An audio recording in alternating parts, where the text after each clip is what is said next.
Welcome back to the Fantasy Grimoire podcast. And today we have E.F. Watson. Welcome. Thank you. I'm so happy to be here. I did ask you what is the best way to address you for the purposes of the podcast, because saying E.F. the whole time is a little bit weird. We landed on Emma. Yes, you can call me Emma. Fantastic. So Emma, I want to chat about a Smog Cursed Kingdom. I was one of the, I almost want to say very lucky people that could beta read it, but I think we scheduled this before that. Yeah, I think so too. If I remember correctly. Because you have been on my radar for quite a while, not just with the Smog Cursed Kingdom, but also, right? The past 3 times, but also with Witchfish, Vamboozled. By the way, those titles, I will never get over them. They are fucking incredible. But let's talk about a Smog Cursed Kingdom. What can you tell us about this story? Oh gosh, this is such a loaded question. I'm always nervous I'm gonna say spoilers or not even explain it correctly because it just feels ingrained in my brain. It's about a healer who lives in a kingdom that is falling apart, that is destitute. Their land is dying, there's no food, and the smog sort of affects their mental ability as well. And so people are losing their minds. It was based off of, I live in Oregon and we have really horrible wildfires here. And so during the summer, we just call it wildfire season. It's not even summer. We get really smoky, awful air, and it's hard to breathe, and you're stuck inside, and you lose your mind a little bit. So that's the premise of how the Smog Cursed Kingdom came to be. I know this is completely random, but I am originally from Cape Town, South Africa, and we also have a bit of a fire issue in the summer seasons. So our seasons are flipped. Our summer is around December, and I remember just before we moved over to Amsterdam, there was one year where it was so bad, where I lived in Cape Town was maybe 30, 40 minutes away from Table Mountain outside of the city. The smoke was affecting me there. But when it was it was a Table Mountain fire, they were getting in firefighters from all over South Africa. I had never seen anything like that in my life. So I can't even imagine what you're talking about in Oregon. It's miserable. So I think that is such a skill where you took your fear, for lack of a better word, and you turned it into art. Yeah. And I don't think a lot of people have the ability to do that. And I think there's something powerful in that. Yeah, thank you. I have seen you use the term Traumantasy before. And to me, this is complete, I get that I'm an author as well, but I have never seen this before. Yeah, I think it's a new word that's kind of circulating in the community a little bit. I didn't coin it. Somebody else said it, and I was like, oh yeah, that's exactly. So for those that don't know, do you maybe want to talk us a little bit through what this term Traumantasy actually means? Yeah. So I use it in the sense that my characters go through a lot, whether it's they've already gone through some trauma and we're kind of falling into the middle of it, or there's trauma that occurs throughout the course of the story. It's just a piece of the romance and the atmosphere, and so there's trauma. While A Smog Cursed Kingdom is your romantasy debut, it is not your first book, as I've already touched on. I want to chat a little bit about reviews and how you go about finding your ideal reader, because I think that's what every author is trying to figure out to do, because no one likes every single book. It's literally impossible. And I know that sometimes there's a little bit of hit and miss with that process. And I just want to find out, how does that look for you as you get ready to launch A Smog Cursed Kingdom? Yeah, I think thankfully I have a pretty wide range of readers. I think that Witchfish and Bamboozled brought in really open-minded readers. And then I was already kind of in this romantasy community because I worked with Madeline Elliott, and my baseline is indie authors in the romantic. That's just where I tend to hang out. And so I have found a lot of friends in that area who are either readers or authors. And so I just was already kind of there, and my PA helped a lot. She's amazing. I think that she is in that same community of people. And so we've kind of collected the right people for the most part. I mean, there's always going to be someone who is an outlier. I think when you're marketing,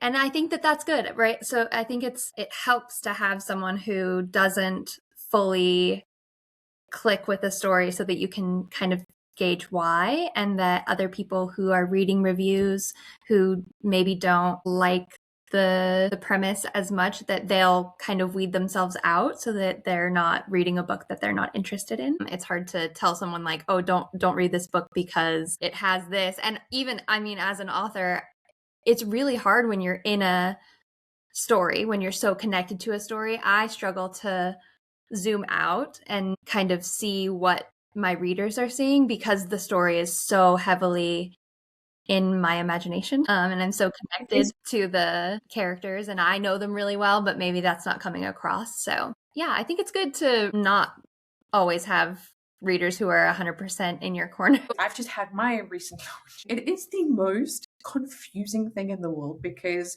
in one breath, I've never had so many people obsessed with the story that I've written, which is wonderful. Like, we love to hear that. But in the other breath, I have never had so many people fucking hate it. The two extreme, I have never gotten such a like polarizing effect from readers before. Yeah. I've had to stop reading reviews because it was actually starting to fuck with my head in a big way. Yeah. But this is also why I cannot take feedback from reviews, because just this morning, example, wake up, influencer who's relatively big in my DMs telling me she loves me, she's obsessed with me, like she can't stop talking to me. Literally not even an hour later, a NetGalley review comes in, 1 star. Okay. And I'm just like, now imagine, and the 1 star was fine. It was actually a very nice bad review, if that makes Love sense. those, Like, yeah. yeah. But I was just, and unfortunately with NetGalley, you get those notifications. Like you can't not read them. Like I have these two like completely different experiences, and both are valid. Like there's a place for them. But I'm like, if I had to change what I was doing each time to accommodate a reviewer, I'd drive myself up the wall. And I'm like, and the moment I start changing my story to accommodate someone else's vision, then it's not really my story anymore. Right. But what I can do is I can get better at finding my reader. Yeah. That is feedback I can like work with. And I was curious to hear like your experience. Yeah. My reviews are coming in from my ARC readers, and my ARC team is amazing. They're incredible and they go above and beyond and they're wonderful. I love them so much. But some of them definitely are not connecting with the story, and that's okay. But I did wake up to a 2-star review on Goodreads, which I'm terrible at checking my reviews. I shouldn't. And it's hard because so much of myself is imbued into the story, and so much of my own story lives in the story. And so getting feedback on pieces of me, such like really intimate pieces of me, feels like a challenge. But I think it makes me a better person. I think it makes me stronger, more resilient, and also a better writer. I'm very grateful for any piece of feedback because I know the next book is just going to be better. I love that perspective. I've actually put myself on a Goodreads detox because I tend to become obsessive. When I say numbers, it's not necessarily sales, but just like metrics and performance, because that's just how I look at things. And I was just like, no, because I was starting to pick myself apart. Yeah. And I'm just like, and I said this on the other podcast recently, you pop off, queen. You use your 1 star, you use your right to DNF, whatever you feel is necessary. Like they were saying to me that apparently a lot of authors are upset about the DNF shelf. I love the DNF shelf. I'm so here for it. I ran to Goodreads and I was like, thank God, now I can start updating it. But I was just like, if you want to put my book on a DNF shelf, like go for it. I genuinely don't care. Yeah. Because for all I know, that might signal to the next reader, let me see why she's DNF'd it. Yeah. You know, like it's kind of like a marketing tactic for me. I'm not upset about it. But it was to the point of where when I submitted my story, I was like, yeah, go story, woohoo. And then the way I started picking myself apart, I don't like who I'm becoming with that. And I have to like set a boundary for my own mental health in that sense. And what's so funny is Pinkle said that on the episode as well. Like she doesn't read reviews because she's like, you'll have all these amazing reviews and then you'll find the one review that is maybe not so great, and then you'll start one, and it will like start living in your head. And if I ever meet her again, I will say, you can't say I told you so. For real. I do want to chat a little bit about romantasy as a genre. Mm-hmm. Witchfish and Bamboozled is more urban. They're paranormal rom-coms. Yeah, more urban for sure. I market them as paranormal rom-coms. So with A Smog Cursed Kingdom, we are in the romantasy territory, which we all know is one of the best performing subgenres right now. Yeah. So my question to you is, knowing this, how do you balance writing the story that you want to tell versus writing for what's popular? You know, we've got all the tropes and the fun stuff that people expect to see. Yeah.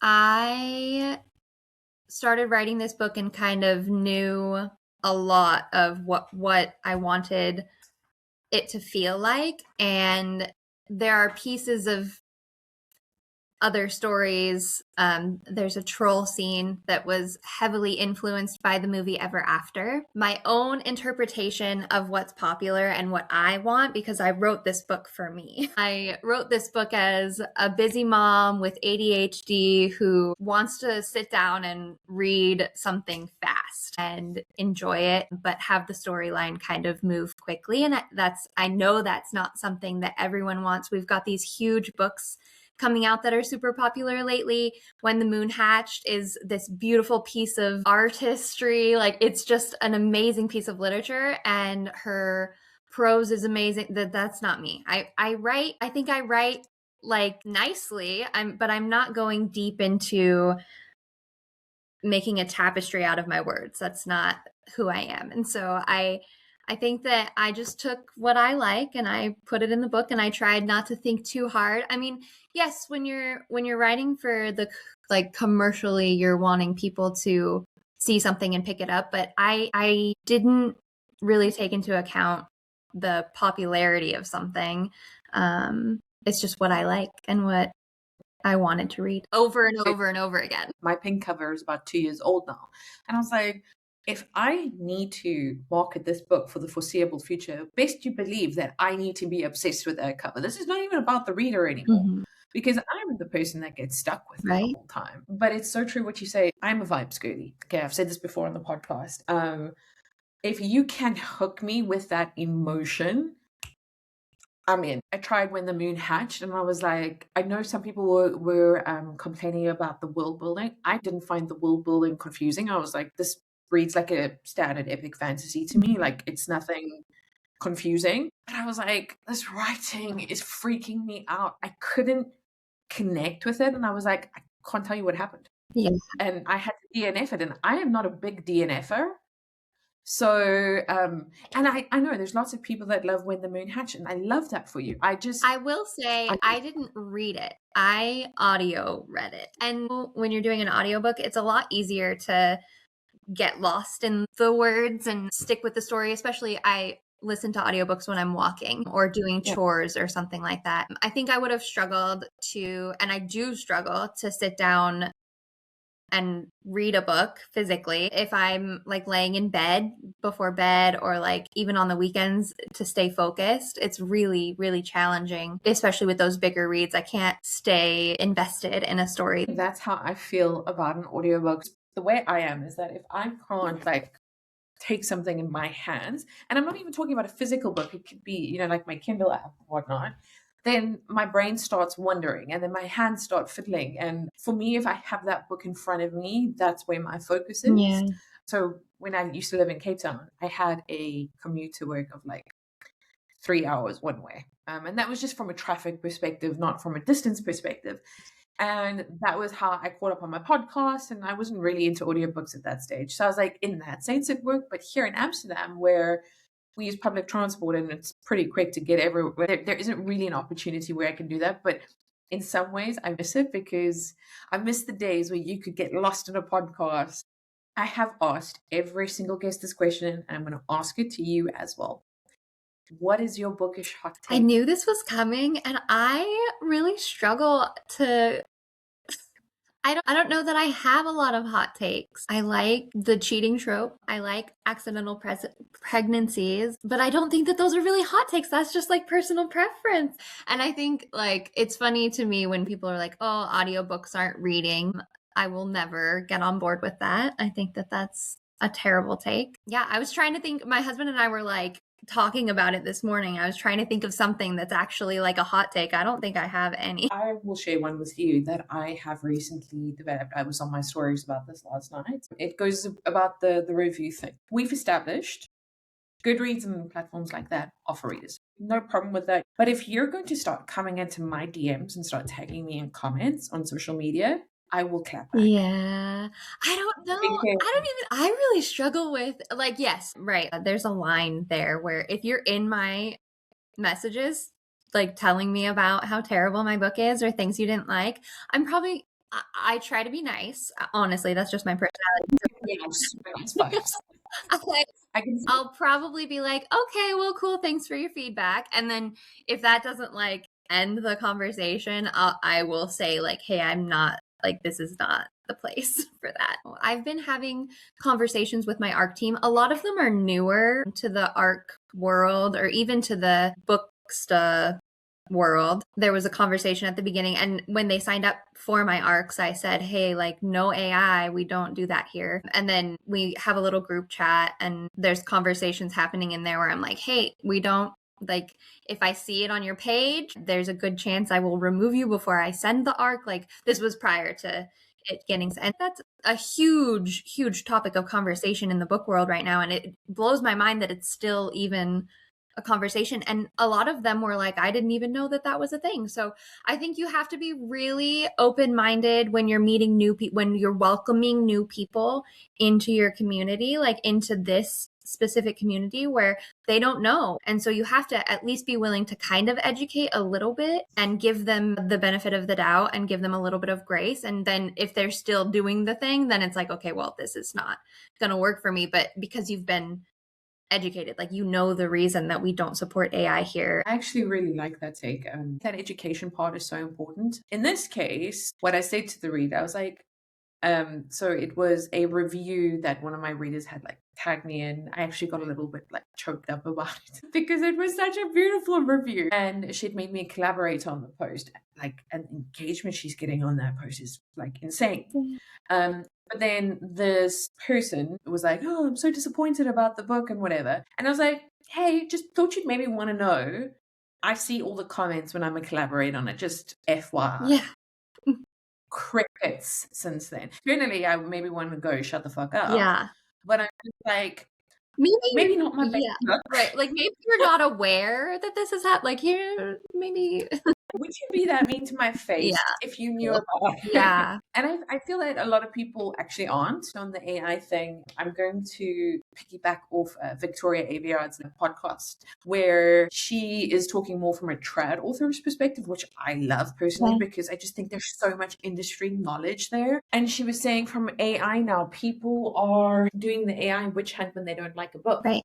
So if she goes, there's obviously two arguments here. Using AI is not acceptable in whatever form. We know that argument. We're familiar with it. But then we get the, oh, this book is shit, so it must be written with AI argument. And how did you even get there? I really liked what she said, is that unless there's, did you see the Shy Girl controversy this week with Mia Ballard? I don't think so. She was self-published initially, and she had gotten a trad deal from a US and a UK publisher. It was released in the UK at the end of last year, and it's sold quite a few copies, and it was about to be released in the US as a book from publication. Now, I don't know about you, I have never seen that happen before. Wow. But it was because of the AI accusations. And there must be proof, because I don't see a trad publisher just pulling it because of accusations. Yeah, wow. This is why this topic is coming up again, because, and this was Victoria's point, which I really appreciated, is that unless there has been a prompt that was left in the manuscript, which even then I'm just like, how do you prompt? Like I understand AI, don't get me wrong, but I'm just like, how do you prompt write a book for? Do you know what I mean? Right. Like, and how are you not like prompt yourself, prompt your own brain? Like, why? You know what you want, write it. We have to use AI at work, and that's the most frustrating thing for me, because it becomes about it like a survival thing. Because if you don't use AI at work, then they'll get someone else to do it, and then you will no longer have a job. Right. I try to use it sparingly based on principle, because I'm also like, come on, guys, we have critical thinking skills. Like, I'm a product manager by day. I was like, I get in my day job using AI in the context of my day job to be more efficient and have a higher output, because that's what my job expects. But I was like, my ability to come up with a hypothesis for something, like that's years of experience. How does AI replace that? Yeah. Do you know what I mean? Yeah. And I'm just like, I'm dealing with people younger than me in the workspace now, where they don't have access to the same experience as me, which is fine. We all started somewhere. But the reliance on AI is freaking me out. I'm like, what's it going to be like in 10 years' time if that's where we're at? I agree. That's awful. I'm really nervous for future generations if they don't know how to. And I imagine that we can kind of put it into context where the generations before us used encyclopedias to do research. And I'm sure when they were like, oh, Google's a thing, you can just at the snap of a finger research there. And we learned a lot about like the right sources and the right avenues to take when you're researching. When the computer, I was born in the 90s, so this is my bread and butter of like, I did learn how to use an encyclopedia, but I also learned how to use the internet. Even when calculators were invented, I have vivid memories of teachers being like, you're not going to carry a calculator around with you. Well, yes, I do. I was born in the 80s. So the schooling system, like, explanations were different. So standard 7 is when you are 15. So that's the school age. We had typewriters.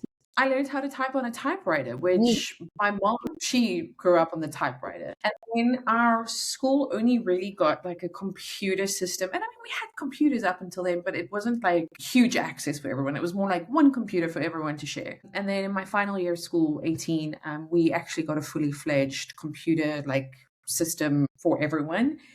And I was like, well, so thank God I didn't have the rise of social media while I was out partying at that age. I was like, if that was documented, that would be tragic. There's no other word. It's wild to see how much has changed.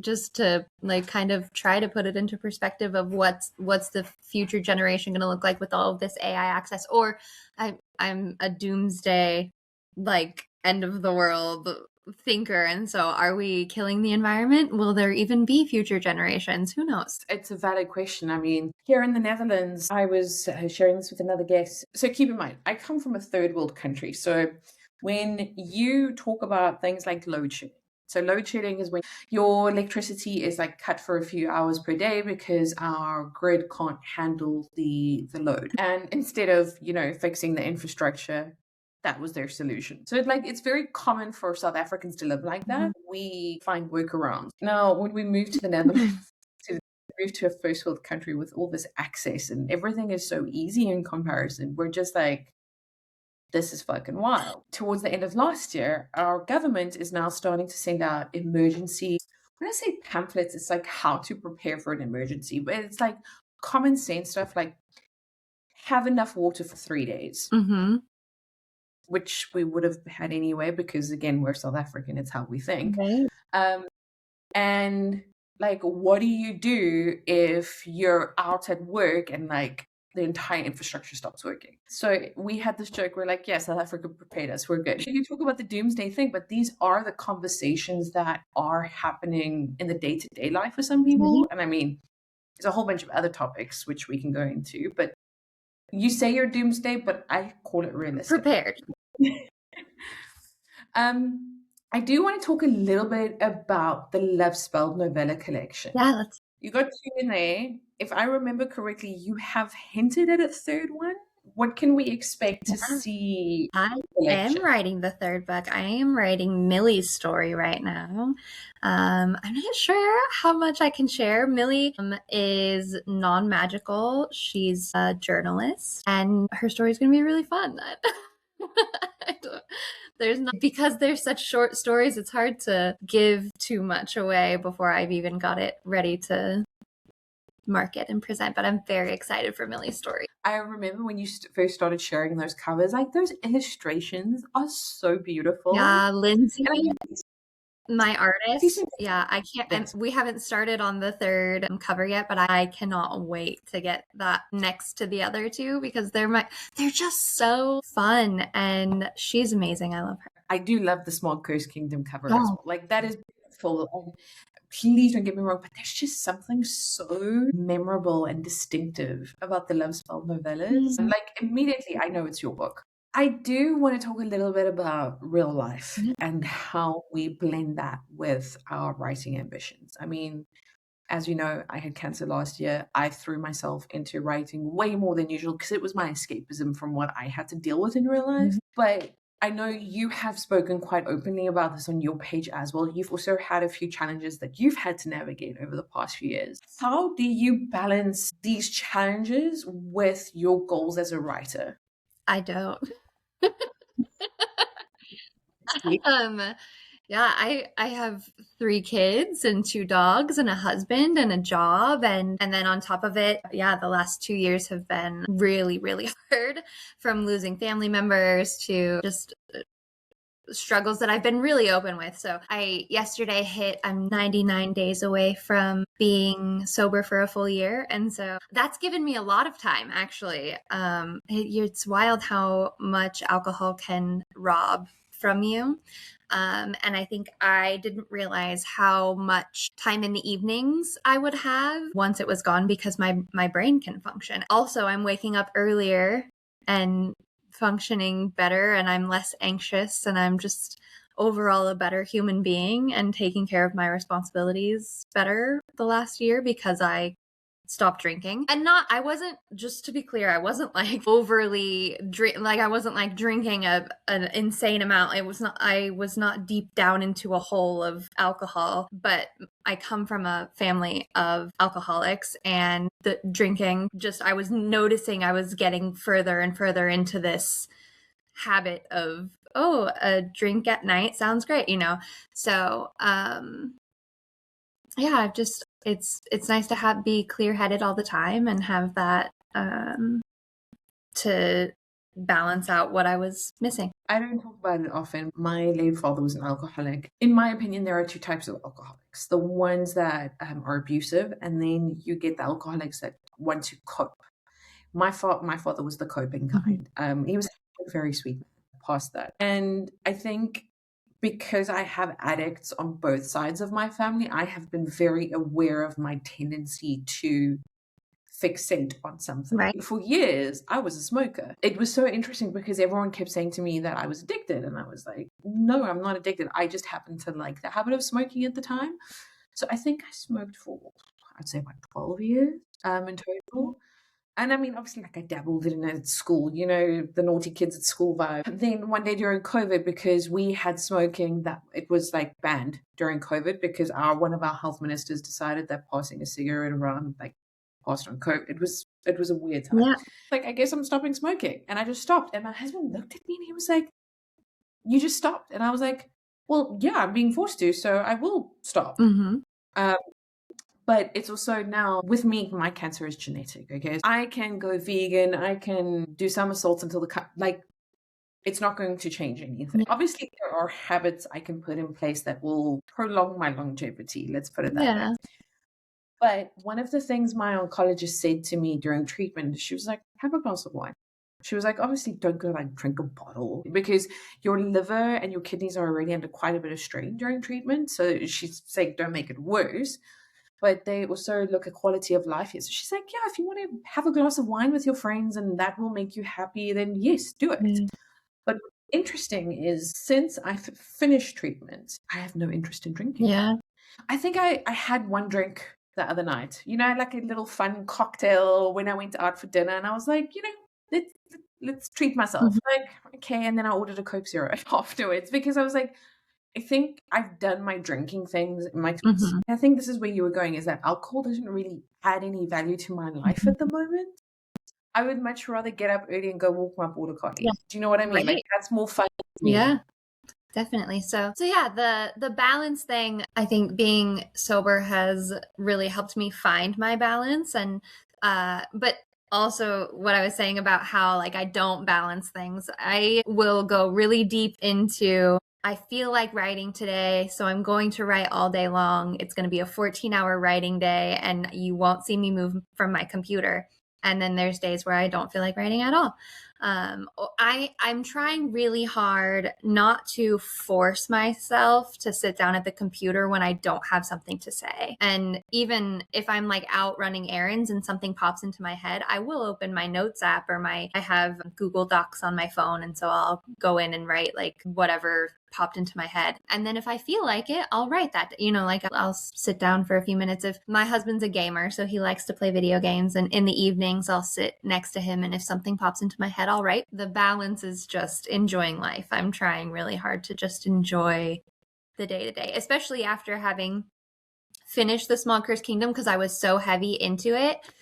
And I did that to myself because I never would have finished it if I didn't say, this is the plan. I signed up to be at a book signing in Utah on the weekend after the Smog Cursed Kingdom releases. And so I was like, I'm going to be at that book signing. I do have the novellas I can bring with me, but I'd prefer if I had this book done by then. So I gave myself a date and stuck to it. I think there's seasons, and it depends on when I'm ready to focus and not ready.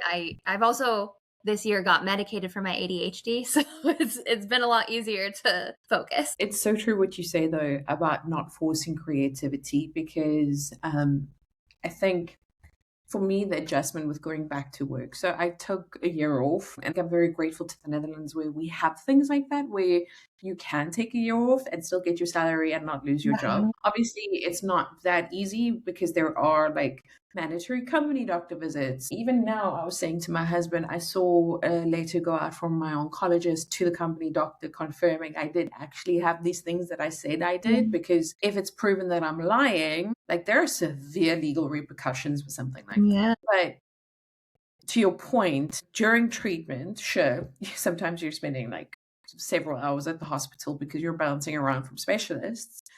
But when you're in the groove of treatments, it's maybe like, for me, a week could look like check up with the oncologist on the Tuesday, which is like half an hour. Chemo on a Thursday, which depending on how the day goes, that could be an hour, that could be 3 hours. But then the rest of the week, I'm recovering from chemo, which isn't always bad. Like I've honestly had worse hangovers than chemo at times. So you have a lot of spare time on your hands because, oh, okay, cool, I'm feeling good today. Let me write, to your point, 5 chapters, boom, out. Next day, it's like, okay, I'm feeling really, really shit, so I'm going to give it a skip. That was my biggest struggle going back to work, is because I now have to get back to the corporate world, and it's changed in so many ways, but it's exactly the same in others. And I'm having a bit of a learning curve to deal with there. I have to keep my job, so I need to prioritize that. You did touch a little bit on the event that you were referencing in Utah. Oh, yeah. I know events is a little bit of a sensitive topic for a few authors at the moment, because we've had some events that have just like canceled, lost money, and attendance hasn't been great in some. So there's a lot going on about events. I know you have attended some events in the past. This won't be the first one, but like, what are some of the things that you've learned as an author? What are some of the things that maybe a new author should look at? Like any experience you want to share there? Oh man, it's a learning curve. My first event was a newer event in the Portland area, and it was very small. And I think it was a good place to jump off because it wasn't overwhelming. But also, when you're going to a smaller event, I think it's important that you stay nearby, because if you're not going to be recouping the funds of a plane ride and the cost of food and all those things, then it's really important that you're thinking about those things, weighing that a little bit. It's fun to meet readers, but if it's a really small event, then you got to decide if it's worth it. And I stick to the smaller events, I plan to stick to the West Coast of the United States because it's just easier. Traveling and taking more than one plane and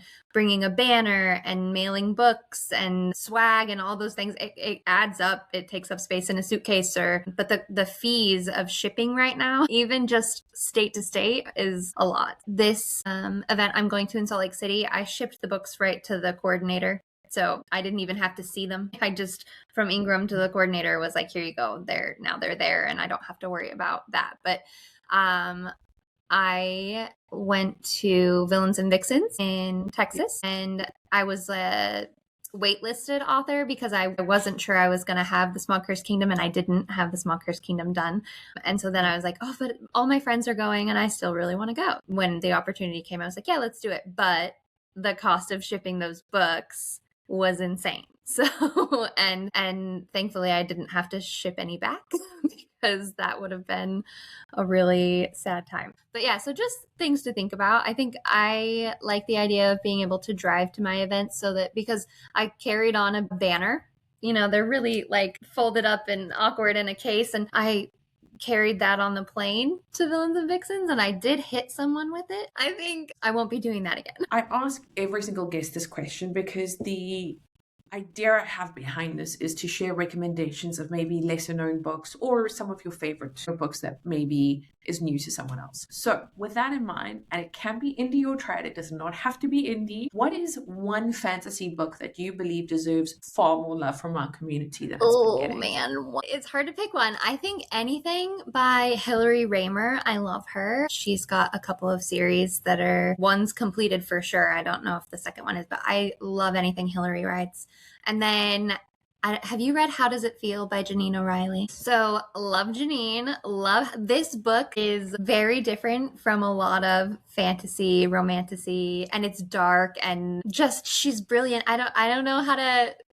You start out in the real modern world, like the main character is a botanist, or in that realm of, she's a scientist, and she falls into a Fae portal, and she falls on the Unseelie Prince, and it just is so good. And the twist, there's so much goodness in that book, and I just think Janine, her writing is so fun. There's things she puts in that I would never have thought to put into my own books, and I just think she's great. But that's how I discovered Daggermouth, is because when I asked Pencole this question, that was her recommendation, and I'd seen it on social media up until that point. I was like, oh, another hyped book, woohoo. Anyway, after I got that recommendation, I read it, and I was, let me actually show you something. So I spent far too much money on getting this to Amsterdam because you can no longer get the indie version here. I haven't read it yet. I'm excited to, but I haven't. It is very dark, and I feel like you'll be fine with dark material. I am not a massive crier. There was one scene that made me very emotional, which I think for an author to get that response out of me is infinity stars on that alone. I read that on my phone, so I had the Kindle app on my phone. At the end of it, I was like, this is my phone, so I can't throw it against the wall, but if I had a book, I would do that right now, because what the fuck just happened? Yeah. That's why I also do this question, is because I think it's such an incredible way to discover new authors to someone. So I know H.M. Wolf is not a new author, but she's new to me. Right. And now that I've read Daggermouth, I know she's got other books on her backlist that I need to go jump into, because if this is how she writes, she auto-Bibles her instantly. Love it. So as we start wrapping up, I do want to ask, what is next from the world of E.F. Watson? Yeah, I have 3 functional work in progresses right now. So I'm working on Love Spelled 3. I'm working on the next book for the Smog Cursed Kingdom, but there's also a prequel that I want to get into for the Smog Cursed Kingdom that I've been working on since I started writing the Smog Cursed Kingdom. The prequel story, is what existed in my mind before the Smog Cursed Kingdom came to life, so I'm very excited to dive into that. And then there are a couple other ideas and things percolating in the background. There's lots more coming. So we need to stick around, because you got lots for us. Now, if a reader/listener, they're on this episode and they're like, I'm really vibing with Emma here, I want to get into her vibes, see what she's putting out, what is the best way to connect with you? Instagram is the best place to connect with me. I'm terrible at TikTok.